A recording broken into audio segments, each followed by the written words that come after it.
I think about 65 and sunny, Chris. I don't know if it gets any better than this. What a beautiful day. Great day to get better. I thought the guys came out, and especially early, I thought we had good intensity from a standpoint of having a day off. Listen to what we talked about yesterday and try to correct some things. Then we got in the team, put them in some tough situations. Obviously, we got a tough opener, to go on the road. We didn't play very well the last time we were there. And, working on some of those things. Obviously, the crowd noise is deafening today. So, it's a great home field advantage that Syracuse has there in a dome. And we're going to start working on that stuff as we move forward. Your defense was working against some Syracuse offenses? No, today was more of the noise. No, more of the noise. I saw Hank correcting the receivers. Well, we're working some things that maybe we don't get from our offense on a daily basis. So we do that. We do that every day, and flip it over. Some things maybe we don't get from our defense. We kind of call that a request period. The coordinators get a special request. It's kind of like I like ketchup and pickles on my cheeseburger. Well, I don't. I like mustard and onions. So whatever they want to request, they can request from the other side. So a little bit different, but that allows us to rep maybe about 40, 45 times. 40, 50 times of the reps that maybe we don't see that we want to reinforce, that we need to correct, that we expect to see.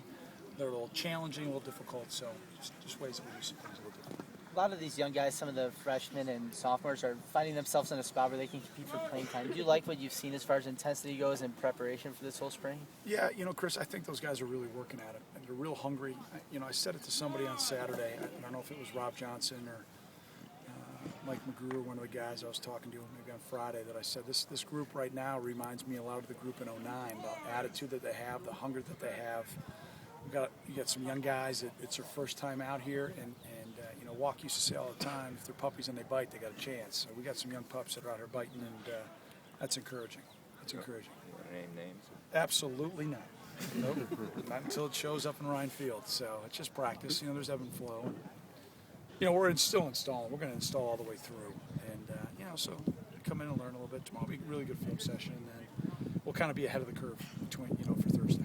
Off the scrimmage, did you see anything in film that concerned you or impressed you that you liked especially? Well, yeah, obviously a big concern was the turnovers that we gave up on offense, but you flip it over and it was ecstatic for the defense. So, it was nice to see the way we were physical. Obviously, we got some really good pass rush, which led to those interceptions. A couple balls that were tipped, and tips always equal picks. So a lot of encouraging things for the defense. And I thought the offense responded pretty well today. I thought we threw it well in 7-on-7, and then we got some new things we put in today. And offense's timing, and obviously when you put some new stuff in, it's a little bit shaky. But we'll be better on Thursday, and that's it.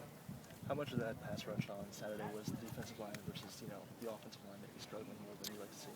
Oh, I think it was a lot on the defense. Yeah, a little bit different deal now when you get to go out and scrimmage, and the defense has a little bit more of the advantage from a standpoint of situational awareness. So we get, into some third and long situations. It's a pretty good deal being a D lineman, and that's where most of that pressure came from.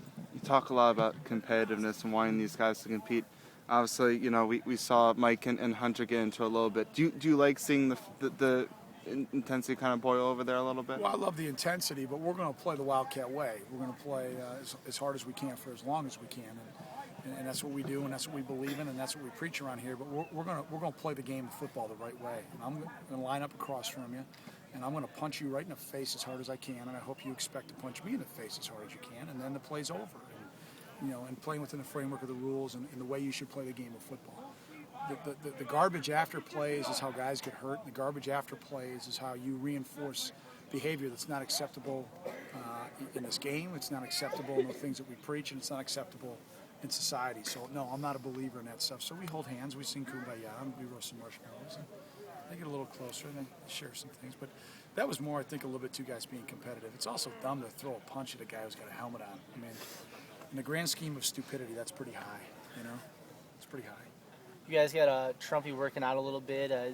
Good to have him back and feeling healthy. I know he's just in upper shells, but Yeah, well, he's not going to practice this spring. His 6-month mark is about, 2 weeks after spring ball, give or take a little bit. So he's just in that natural progression. He's come. All those guys that had surgery in the end of after the season are all coming along great. We fully expect them to be cleared quickly after spring ball. It's all based on their calendars. So I won't have to have any knocking on wood right now. I won't have to have any covert things like I had to do last year. So we should be okay. On the right guard and right tackle for the offensive line, Yep. how are those battles looking? Probably going to be ongoing all the way through. I think between the ones and twos with both guys, I think we got a chance to have a starter there. And, for the first time, we might rotate some guys a little bit. We got that much competition. And,